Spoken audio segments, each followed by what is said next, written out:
한 할머니가 어린 손녀와 함께 길을 걷고 있습니다. 그런데 카페 앞을 지나던 순간 할머니가 깜짝 놀라는데요.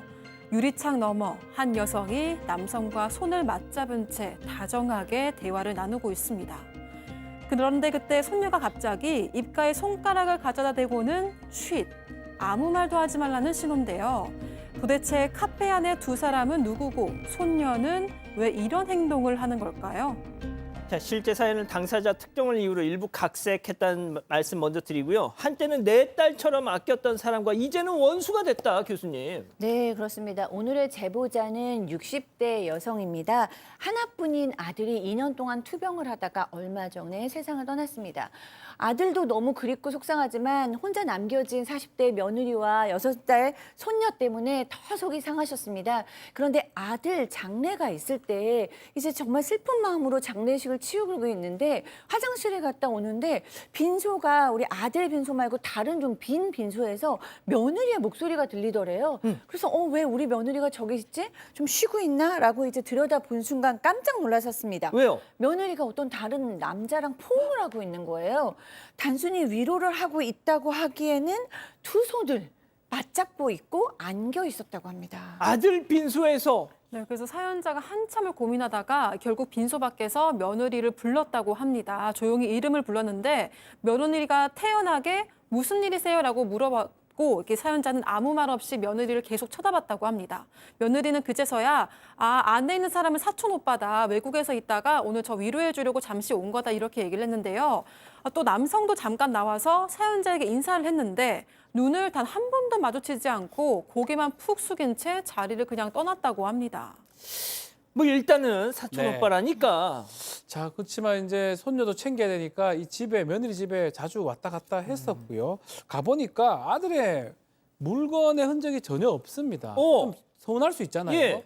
얼마 안 됐는데. 그래서 왜 없냐고 물어보니까 너무 지금 남편 물건만 보면 자꾸 눈물이 나고 생각이 나서 도저히 일상생활이 안 된다. 그래서 치웠다라고 얘기하니까 그래, 니만 몰라서 미안하다 이렇게 위로를 했다고 합니다. 그러면서 저 어머니 저 혼자서 딸 키우는 게 힘들다. 대출금 어떻게 갚냐 호소를 하니까 네. 결국은 남편하고 상의 끝에 5천만 원 또 건넸고요. 앞으로 손녀에 들어간 돈은 우리가 책임지겠다. 이렇게 말도 하면서 약속을 했다고 합니다. 자, 아들을 보낸 이 시어머니, 며느리 대신 손녀까지 계속 돌봐주셨다고요. 매일 뭐 손녀를 돌본 것뿐만이 아니고 집안일도 다 도맡아서 하셨다고 하는데 그러던 어느 날이었습니다. 어느 날? 평소처럼 유치원에 이제 손녀 하원시키러 갔는데 평소 그냥 가던 길이 아니라 조금 이제 산책할 겸 돌아갔어요. 돌아갔는데 한 카페에서 깜짝 놀랄 장면을 목격하게 됩니다. 어떤 장면? 회사에 있어야 할 며느리가 한 남성과 마주 앉아 두 손을 맞잡은 채 다정하게 웃고 있었다는 겁니다. 이에 사연자는 혹시 옆에 이제 손녀가 있으니까 손녀가 볼까봐 급히 자리를 옮기려고 했는데 카페 안을 보던 6살 손녀가 갑자기 엄마다! 이렇게 이제 외친 거예요. 네. 이에 손녀는 옆에 남성을 또 가리키면서 비밀 친구도 같이 있네? 그러면서 할머니 바라보면서 작은 손가락으로 쉿! 이런 포즈도 취했다고 합니다.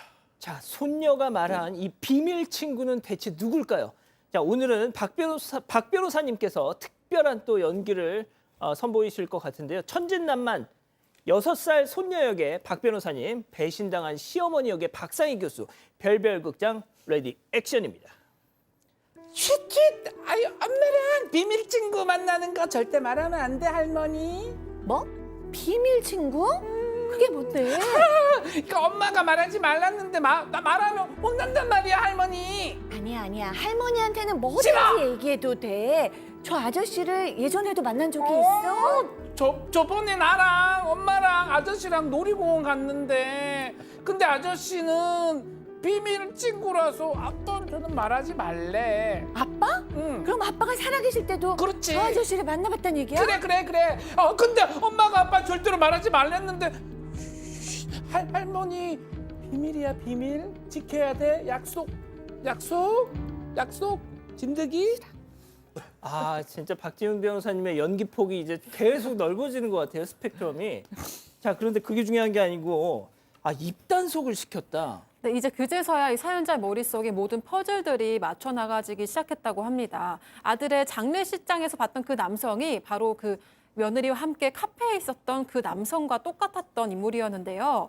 사연자 입장에선 이미 아들이 세상을 떠난 마당에 며느리가 새로운 사람을 만난다고 해도 섭섭하지만 좀 어쩔 수가 없는 노릇이었습니다. 하지만 살아있을 때부터 만났다면 이야기가 완전히 달라지니까 결국 사연자는 확실한 며느리의 불륜 증거를 잡아야겠다 이렇게 결심을 했습니다. 예, 심각한 얘기를 전해드리고 있는데 제가 좀 하나만 전해드릴게요. 이 뭐가 살쪄님이 손녀딸 패고 싶다 진짜. 농담이고요. 예. 자, 최영준 평론가, 그래서 그 내연남이 누구인지 지금 아는 게 없잖아요. 일단은 며느리의 그 불륜을 목격했던 그 카페로 다시 찾아갔습니다. 그런데 웬걸 이 며느리의 내연남이 그 카페 사장이었습니다. 이 장례식장에서 봤던 사연자의 얼굴을 전혀 기억하지 못했다고 하는데요. 예, 사연자는 손님을 가정해서 은근슬쩍 사장님 인상 참 좋으시다. 혹시 결혼하셨어요? 이렇게 이제 물어보니까 아무것도 모르는 그 남성, 저 결혼 준비 중이에요. 여자친구랑 3년 만났어요. 라면서 연애 기간까지 술술 털어놨다고 합니다. 자, 그러니까 이 사연자가 곧장 며느리 찾아가서 카페 사장과의 관계 다 알아! 라고 따졌지만 며느리는 단골일 뿐이에요. 라고 발뺌했고요. 그러면서 설령 우리가 다른 관계여도 이제 남편도 없는데 뭐가 문제예요? 라고 큰 소리 쳤다고 합니다. 박 변호사님, 이게 일단 남편은 없잖아요. 사별을 한 상태긴 합니다만. 예. 야, 이거는 좀 뭔가 좀 모르겠습니다. 뭔가 증거가 있어 보이긴 한데 문제가 있어요. 어떤 이런 소송을 할 수 있는 사람은 사실은 남편이고요. 만약에 남편이 생전에 이 소송을 했다가 사망을 하게 되면 이게 소송 수계라고 표현하는데요. 그 상속을 받을 수 있는 뭐 딸이라든지 아니면 할머니, 그게 좀 가능한 상황인데 지금은 사실 남편이 없는 상황입니다. 그러면 유일하게 할 수 있는 게 이 할머니로서, 어머니로서, 또 손녀로서 뭐 위자료 같은 게 이제 가능한다 이건데 입증의 문제도 좀 있고요. 위자료 금액도 그렇고 현실적으로 좀 쉽지 않아 보이는 게 사실입니다. 그렇군요. 진짜 교수님은 이거 좀 어떻게 보셨어요? 저는 심각하게 봤죠. 왜냐하면 일단은 아이한테 너무 정서적으로 안 좋습니다. 그러니까 이 아이가 일단은 이 엄마에 대한 분노도 커가면서 더 생길 거고요. 사람에 대한 신뢰감이 없을 거예요. 정말 철석같이 믿었던 엄마, 그리고 비밀 친구, 알고 보니까 다 옳지 않은 관계였고, 결정적으로 중요한 건 그 사이에 아빠가 돌아가셨다는 거예요. 아파서. 교수님, 그럼 저 꼬마도 네. 손녀딸도 이게 정상적인 관계가 아니라는 건 아나요? 그러니까 어렸을 때는 정확하게 팩트는 모르지만 느낌이라는 게 있기 때문에 뭔가 편치는 않았을 거예요. 근데 그걸 알게 되는 지점이 있잖아요. 초등학교든 중학교 때, 고등학교 때 일대 타격이 있을 수밖에 없는 거죠. 게다가 아빠가 돌아가셨기 때문에 이 아이는 아빠에 대한 죄책감도 느낄 거예요. 내가 아빠한테 그걸 비밀로 했는데 혹시 우리 아빠가 나 때문에 아픈 건 아니었을까, 뭐 이런 생각들, 그게 우울로도 연결이 될 수가 있어요.